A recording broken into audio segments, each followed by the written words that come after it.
છો બધા મજામાં? આજે આપણે દ્વિતીય સત્રમાં હવે દિવાળી પછીનું જે વેકેશન ખુલે એમાં આપણે બધાએ શું કરવાનું છે, બીજા સત્રમાં જે બાકી રહેલા પાઠ છે દ્વિતીય સત્રમાં ભણવાના છે. એટલે આજે આપણે કલ્ચર વિષયમાં ધોરણ 3માં આપણે ભણવાનો છે છઠ્ઠો પાઠ જે છે એમાં આપણે ભણવાનું છે. તો આજે આપણે છઠ્ઠા પાઠથી શરૂઆત કરીશું. તો આની પહેલાં છઠ્ઠા પાઠની પહેલાં આપણે 1 થી 5 પાઠ સુધીનો આપણે અભ્યાસ કરી ગયા છીએ. તો હવે આપણે જોવાનું છે છઠ્ઠો પાઠ કે જે આપણને અહીંયા આગળ આપેલું છે બતક અને અથવા પણ હંસ. એટલે કે અહીંયા આગળ આપણે જેમ પહેલાં ગીત ગાતા હતા, બરાબર, ગીત આવતા તો ગીત, પછી જે પ્રવૃત્તિ આવતી તો પ્રવૃત્તિ કરતા હતા, પાઠ આવતો તો પાઠ આપણે સમજતા હતા. તો આ રીતના આપણે જુદી જુદી રીતે આપણે પાઠ આખા ભણતા હતા અને શીખતા હતા ને એમાં તમને સમજાય પણ જતું હતું અને આપણે પછી સ્વાધ્યાયપોથી જે પુરાઈએ છીએ એ રીતના તમે પૂરી પણ નાખતા હતા. કારણ કે આ લોકડાઉનના કારણે સ્કૂલે આવું શક્ય ન હોવાના કારણે આપણે આ ઓનલાઈન સ્ટડી કરી રહ્યા છીએ. તો હવે આપણે આજે છઠ્ઠો પાઠ જોવાનો છે. તો છઠ્ઠો પાઠ આપણે જુઓ યુટ્યુબમાં તો અહીંયા આગળ આપણને QR કોડ આપેલો છે. તો એની ઉપર સ્કેન કરીને પણ તમે આ પાઠ આખો શીખી શકો છો. તો હવે આપણે અહીંયા આગળ જોવાનું છે બતક અને અથવા પણ હંસ, બરાબર. તો અહીંયા આગળ આપણને એક સરસ મજાનું ગીત આપેલું છે કે ઊંચા ઊંચા ડુંગર ચડશું, ઊંડી ઊંડી ખીણ ઉતરશું, વહેતા જળમાં નાશું ધરશું, હરિયાળીમાં હરશું ફરશું, પંખી સાથે કલરવ કરશું, મીઠા તડકે અમે મલકશું, રેશમિયા રેતીમાં રમશું, મોજાને મસ્તીમાં મળશું. તો અહીંયા આગળ આપણને સરસ મજાનું ગીત આપેલું છે કે અમે કઈ કઈ વસ્તુઓ કરશું, બરાબર છે. જે વેકેશનમાં આપણે કઈ કઈ જગ્યાએ ફરવા જવું છે, કઈ કઈ જગ્યાએ ગયા હશો, બરાબર. તો આ રીતના આપણે કઈ કઈ પ્રવૃત્તિ આપણે ઘરે બેસીને કરીશું એ વિશેની વાત અહીંયા કરવામાં આવી છે. તો અહીંયા આગળ આપણે જોઈએ તો ઊંચા ઊંચા ડુંગર ચડશું એટલે કે જો અમે ડુંગરાળ પ્રદેશમાં કે કોઈ જગ્યાએ ફરવા માટે જઈએ છીએ, દાખલા તરીકે આપણે લઈએ તો પાવાગઢ જઈએ છીએ તો પાવાગઢ આપણે આમને નીચે જઈને આંટા ફરીને હોઈ આવતા નથી. ત્યાં આગળ જઈને આપણે માતાજીના દર્શન કરવા માટે ડુંગરો ચડીએ છીએ, બરાબર. પછી બીજી જગ્યાએ ગયા હોઈએ તો નદી કાંઠે હોય તો આપણે અંદર નાહવા માટે જઈએ, બરાબર. તો આપણે રાજપરા ખોડિયાર મંદિર જઈએ તો આપણે ત્યાં તાતણીઓ ધોરો જે છે તો એની અંદર આપણે હાથ પગ મોઢું ધોઈએ છીએ અને એ રીતના ફ્રેશ થઈએ છીએ, બરાબર. તો આ રીતના આપણે ડુંગરો ચડીએ છીએ. તો જે પ્રવૃત્તિઓ કરવામાં આવે છે એ વસ્તુની અહીંયા વાત કરવામાં આવી છે.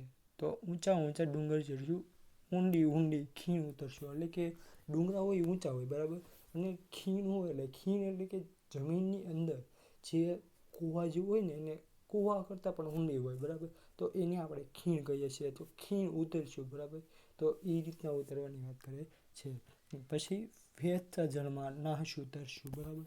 એટલે કે જ્યારે ગામડાની અંદર કે કોઈ જગ્યાએ ગામની અંદર નદી વહેતી હોય, જ્યારે પહેલો તે વરસાદ આવે છે અને જ્યારે નદીમાં પાણી આવે છે ત્યારે વહેતું જળ હોય છે. એટલે કે આપણે જેમ વહેતું જળ જેમ હોય છે, બરાબર, કે ખળખળ કરતી વહેતી નદી જતી હોય ને એ રીતના આપણે વાર્તાઓ સાંભળેલી હોય છે કે એક નદીના કાંઠે એક સરસ મજા એક ગામના કાંઠે નદી હોય છે તો નદીના કાંઠે ખળખળ કરતી નદી વહેતી જતી હોય છે. તો આ રીતના આપણે વાર્તાઓ સાંભળતા હોઈએ છીએ. તો જળની અંદર ખળખળતું જે હોય ને એ જળની અંદર આપણે ડૂબી જતા નથી, એવું હોય છે. પછી આવશે વહેતા જળમાં નાહશું તરશું. પછી આવશે હરિયાળીમાં હરશું ફરશું. એટલે કે જ્યાં લીલાછમ વૃક્ષો આવેલા છે, હરિયાળી જમીન થઈ ગયેલી છે, એટલે કે લીલીછમ જમીન જે હોય છે કે જ્યાં ખડ ઉગી ગયેલું હોય છે એવી હરિયાળી જમીનની ઉપર અમે હરશું ને ફરશું. એટલે કે હરશું ફરશું બંને એક પ્રાસ બાંધવા માટે થઈને આ બંને શબ્દોનો ઉપયોગ અહીંયા કરવામાં આવે છે. હરશું ફરશું એટલે કે આંટા મારીશું, બરાબર. ત્યાં આગળ જે જોવાલાયક વસ્તુઓ છે એને અમે જોશું, બરાબર. પછી આવશે પંખી સાથે કલરવ કરશું. એટલે કે પંખી કે જે બોલતા હોય છે, બરાબર. સવારના પહોરમાં આપણે જોઈએ તો કલરવ કરતા હોય છે અને સરસ મજાના જે આપણા ફળિયામાં પાણીનું ઓલું હોય કે દાણા નાખવા માટેની જે બાંધીઓ હોય છે એની અંદર દાણા ખાવા માટે આવતા હોય છે. તો એ બોલતા હોય એનો કલરવ એટલે કે એનો અવાજ જે અવાજની સાથે અમે પણ બોલીશું. તો આ રીતના આપણે અહીંયા વાત કરવામાં આવી છે. પછી આવશે મીઠા તડકે અમે મલકશું, એટલે કે જ્યારે શિયાળામાં સરસ મજાનો જે તડકો હોય છે એની અંદર અમે ખુશીથી બેસવા જઈશું. કારણ કે ઉનાળાના તડકા અંદર બેસવા નથી હોતું, કારણ કે ઉનાળાની અંદર વધારે તડકો હોવાથી આપણને ગરમી થઈ જાય છે કે કંઈક બીમાર પડીએ છીએ. પરંતુ અહીંયા આગળ શિયાળાની અંદર સરસ મજાનો જે કૂણો તડકો હોય છે સવારનો, એની અંદરથી આપણને જે આપણા શરીરને પોષક તત્વો મળી રહે છે. એટલા માટે મીઠા તડકામાં અમે મલકશું, એટલે કે અમે જ્યારે મીઠા તડકાની અંદર અમે આંટા મારીશું ત્યારે અમને પણ આનંદ થશે. અને જે સવારમાં જ તે લોકો ચાલવા માટે જતા હોય તો આ રીતના છે તડકો થઈ જાય છતાં પણ ચાલતા હોય છે, દોડવા માટે પણ જતા હોય છે. તો આ રીતના અહીંયા મીઠા તડકમાં અમે મલકશું, એટલે કે અમે આનંદ કરીશું. પછી આવશે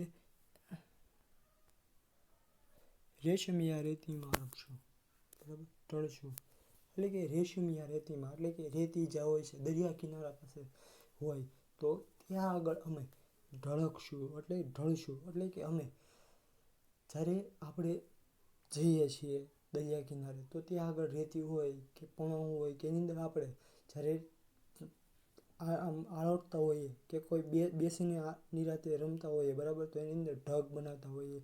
આ રીતના જુદી જુદી વસ્તુઓ આપણે ચિત્ર દોરીએ અંદર, બરાબર, નામ લખીએ આપણું હોય તો આ રીતના જે રેશમિયા રેતી એટલે કે રેશમી રેતી છે. કારણ કે રેશમ એ એવું વસ્તુ છે કે આપણે આમ કાપડ હોય ને એ મુલાયમ હોય છે, એની જેમ જ રેતી પણ એ રીતના જ છે. કારણ કે રેતીની આપણે આમ લખીએ અંદર તો તરત ભૂસાઈ જાય છે, કારણ કે રેતી અંદર લખેલું બહુ ઝાઝો સમય માટે રહેતું નથી. તો હવે આવશે નીચેની પંક્તિ, છેલ્લી છે, જે મોજાને મસ્તીમાં મળશો, એટલે કે મોજાને એટલે કે જે દરિયા કિનારે ફરવા ગયા હોય તેને મસ્તીમાં મળશું, એટલે કે એની સાથે પણ અમે બાદ ભીડીને તરીશું અને રમશું, બરાબર, મોજાની સાથે. જેમ મોજા આવે ને આપણે દોડવા માંડીએ છીએ આગળ, બરાબર, તો આ રીતના અમે મોજાની સાથે પણ અમે મસ્તીઓ કરીશું. તો હવે આપણે આ સરસ મજાનું જે ગીત હતું, બરાબર, તો ગીતની અંદર આપણને ઊંચા પહાડ ડુંગર ચડવાનું કીધું, ખીણો ઉતરવાનું કીધું, દરિયા સાથે રમવાનું કીધું, તડકા સાથે પંખી સાથે કલરવ કરવાનું છે, બરાબર. તો આ રીતના જે બધી વસ્તુઓ જે આપણને આપેલી છે એ કુદરતી વસ્તુઓની સાથે આપણે કઈ રીતના રહેવું જોઈએ, કઈ રીતના તાદાત્મ્યતા સાધવી જોઈએ એની વાત કરવામાં આવી છે. તો હવે આપણે અહીંયા આગળ જે નીચે આપેલું છે કે આ ચિત્ર શાનું છે કહો અને તમે એને ઓળખો છો, આ ચિત્ર વિશેની વાર્તા તમને ખબર છે તો શિક્ષક પાસેથી જાણો. એટલે કે હવે આપણે આ જે ચિત્ર આપણને અહીં આપેલું છે, બરાબર, કયું ચિત્ર આપેલું છે કે આ જે આપણને ચિત્ર આપેલું છે એ ચિત્ર વિશે આપણે જોવાનું છે, બરાબર. તો આ ચિત્ર વિશેની આપણે એક સરસ મજાની વાર્તા શીખવાની છે. તો હવે પછી આપણે વાર્તા વિશેની માહિતી મેળવીએ, બરાબર. તો આપણે હવે સરસ મજાની એક કદરૂપું બતકડું, બરાબર, એ વિશેની વાર્તા આપણે શીખવાની છે. તો વાર્તાની અંદર આપણે જે આગળના પેજ ઉપર જોઈ ગયા હતા ગીતડું, તો હવે આપણે જોવાનું છે એક વાર્તા સરસ મજાની આપણને આપેલી છે એ વાર્તા આપણે જોવાની છે. તો વાર્તાની અંદર આપણને કદરૂપું બતકડું, બરાબર, તો અહીંયા આગળ બતક જે હોય છે એની વાત કરવામાં આવી છે. તો બતકની અંદર કેવા કદરૂપું એટલે કે શું થાય, તો આપણે જે દેખાવ હોય, બરાબર, તો કોઈકને પગેથી ઓલા હોય છે, અપંગ હોય છે, કોઈક આ જે શારીરિક તકલીફ હોય છે, દેખાવમાં સારા નથી હોતા, કારણ કે કોઈ કાળા હોય છે, કોઈ ગોરા હોય છે, બરાબર. તો આ રીતના જુદા જુદા રૂપ જે હોય છે એની વાત કરવામાં આવી છે. તો હવે અહીંયા આગળ એક સરસ મજાના બતકની વાત કરવામાં આવી છે. તો હવે આપણે જે વાર્તા આપણને આપેલી છે એ મોટેથી વાંચવાની છે અને તમારે સમજતા જવાની છે, કારણ કે આ વાર્તાઓ જે આપેલી હોય છે એ વાર્તાની અંદરથી સરસ મજાના પ્રશ્નો આપણને પૂછેલા હોય છે અને પ્રશ્નોનો જવાબ જો આપણે વાર્તા સરખી રીતે સમજી હોય અને શીખ્યા હોઈએ તો આપણને વાર્તા આવડી જાય છે. તો હવે આપણે સરસ મજાની જે વાર્તા આપેલી છે એ વાર્તા વિશે આપણે શીખતા જઈએ.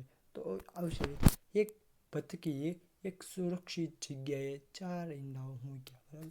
તો શું કર્યું, તો આ જે બતક અહીંયા આપેલું છે બરાબર, બતકે એને 4 ઈંડા મૂક્યા. કેટલા મૂક્યા? 4 ઈંડાઓ મૂક્યા હતા બરાબર.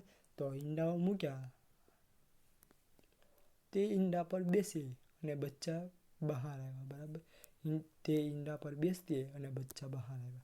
એટલે કે એ ઈંડા ઉપર બેસતી બરાબર, એ ઈંડાનું ધ્યાન રાખવા માટે બેસતી હતી ને એ ઈંડાઓ બધા ઈંડાઓમાંથી બચ્ચા બની ગયા અને બહાર આવે છે. તો એક દિવસ એની નજર ઈંડા પર પડી બરાબર. શું થાય છે? ઈંડા પર પડે છે. એક દિવસ તેની નજર ઈંડા પર પડી. તે વિચારમાં પડી ગઈ, અરે મેં 4 ઈંડા હતા કે 5? એટલે કે એક દિવસ એ વિચાર કરવા લાગે છે, બતકી જે હતી બતકી એ વિચાર કરવા લાગે છે કે મેં 4 ઈંડા મૂક્યા હતા કે 5 ઈંડા. હવે એને ખબર નથી કે મેં 4 ઈંડા મૂક્યા હતા કે 5 ઈંડા બરાબર.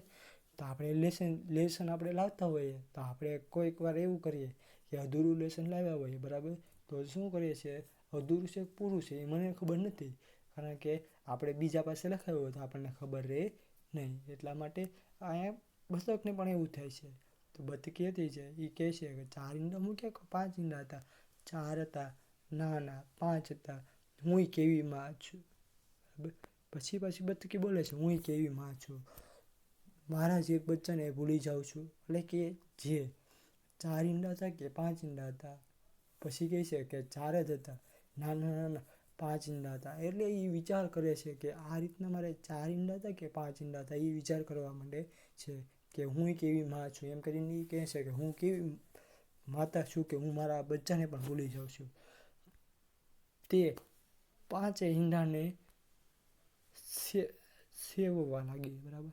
એટલે કે બચ્ચા જે હોય છે ઈંડા હોય છે એને જેમ ગરમાહટ આપીએ બરાબર, એને જેમ હૂંફ આપીએ, જેમ નાના બાળકને જેમ હૂંફ આપતી હોય માતા તેની જેમ જ તે ઈંડાને સેવવા એટલે કે એને મોટા કરવા અને ગરમી જેટલી આપો ઈંડાને એટલા જ તે ફેલા છતાં આમ બચ્ચા થઈ જાય છે. તો આખરે ખુશીનો સમય આવી ગયો બરાબર. એટલે કે હવે દરરોજ એના બચ્ચાને સેવતી હતી એની માં બરાબર, બતકી જે હતી એને સેવતી હતી દરરોજ. હવે એક દિવસ આવી ગયો, એટલે કે એક દિવસ ખુશીનો સમય આવી ગયો બરાબર. એટલે કે મોટો છોકરા થઈ જાય છે બરાબર, બચ્ચા થઈ જાય છે. એક ઈંડું સહેજ સળગ્યું, તેમાંથી ધીમો અવાજ સંભળાયો. ઈંડું ફૂટ્યું અને બચ્ચાએ બહાર ડોકિયું કર્યું બરાબર. એટલે કે એક દિવસ ખુશીનો દિવસ આવે છે, કારણ કે એક બચ્ચું હતું, જે એક ઈંડું હતું એ સળગે છે, એટલે કે આમ હલે છે થોડુંક બરાબર. અને એમાંથી એનું બચ્ચાનું ડોકું બહાર આવે છે. જોતામાં બીજું, ત્રીજું ને ચોથું પણ ફૂટ્યું બરાબર છે. એટલે કે 4 જે બચ્ચા હતા એમાંથી પેલું જે હોય છે એ સળવળે છે અને નીકળે છે, બીજું સળવળે છે અને નીકળે છે, ત્રીજું સળવળે અને નીકળે છે, ચોથું. આ રીતના 4 બચ્ચાઓ છે એ બહાર નીકળે છે. થોડી વારમાં ચારેય કલકલ ગીત ગાવા લાગ્યા. તેણે 5મા ઈંડા જોયું. એટલે હવે 4 બચ્ચા જે હતા એની તરફ તો એ જોવે છે અને એ બચ્ચાઓ કલબલ કરવા લાગે છે, કારણ કે ઈંડું ફૂટે છે ને એમાં મોટા બહાર આવે છે એટલા માટે એ શું કરે છે, કલકલ કરવા લાગે છે. પણ 5મા ઈંડા તરફ જોયું. એણે 4 ઈંડાનું તો જોયું, પરંતુ જે 5મું ઈંડું હતું એની તરફ પણ જોવે છે. મારું આ બચ્ચું ક્યારે બહાર આવશે? એટલે કે એને ચિંતા થાય છે. આ બતકી જે હતી બતકી, એને ચિંતા થાય છે કે આ 4 બચ્ચા છે એ તો નીકળી ગયા બહાર બરાબર, આ 5મું બચ્ચું જે છે એનું ક્યારે બહાર આવશે એમ એને ચિંતા થવા લાગે છે. હવે ઈંડું થોડું મોટું લાગે છે.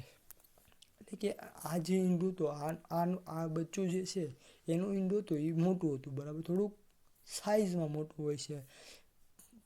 જરૂર આ ઈંડામાંથી સારું સૌથી સુંદર બચ્ચું બહાર આવશે બરાબર. એટલે કે અહીંયા આગળ જે બચ્ચું હતું બરાબર, જેની વાત અહીંયા કરવામાં આવી છે આ બચ્ચાની બરાબર, એ મોટું હતું અને સૌથી સુંદર હશે એવું એ માનવામાં આવે છે. પરંતુ એક દિવસ એણે એ ઈંડું પણ સળવળ્યું બરાબર. એટલે કે થોડોક સમય જતાં એ ઈંડું હતું એ પણ સળવળે છે બરાબર. તો હવે આવશે અંદરથી ધીમો અવાજ સંભળાયો. એટલે કે અહીંયા આગળ હવે આ જે ઈંડું હતું, મોટું ઈંડું હતું 5મું ઈંડું બરાબર, તો એ થોડુંક સળવળે છે અને એમાંથી પણ અવાજ આવે છે. અને ઈંડું ફૂટ્યું, એમાંથી એક બચ્ચું બહાર આવ્યું, બરાબર, બહાર નીકળ્યું. બતકીએ જેવું બચ્ચાને જોયું કે તેને થયું, અરે આ બચ્ચું તો સૌથી મોટું લાગે છે, થોડું રાખોડી પણ છે, આમ કેમ થયું હશે, બરાબર. એટલે કે આ બચ્ચું જે હતું એ બધા બચ્ચા કરતાં જુદું હતું, રાખોડી કલરનું હતું, સૌથી મોટું હતું, બરાબર. તો આ રીતના એને એની મા જે હતી, બતકી હતી જે, એને નવાઈ લાગે છે, બરાબર. શું લાગે છે? નવાઈ, એટલે કે આશ્ચર્ય થાય છે એને કે આ બચ્ચું કેમ આવું રાખોડી કલરનું થયું હશે.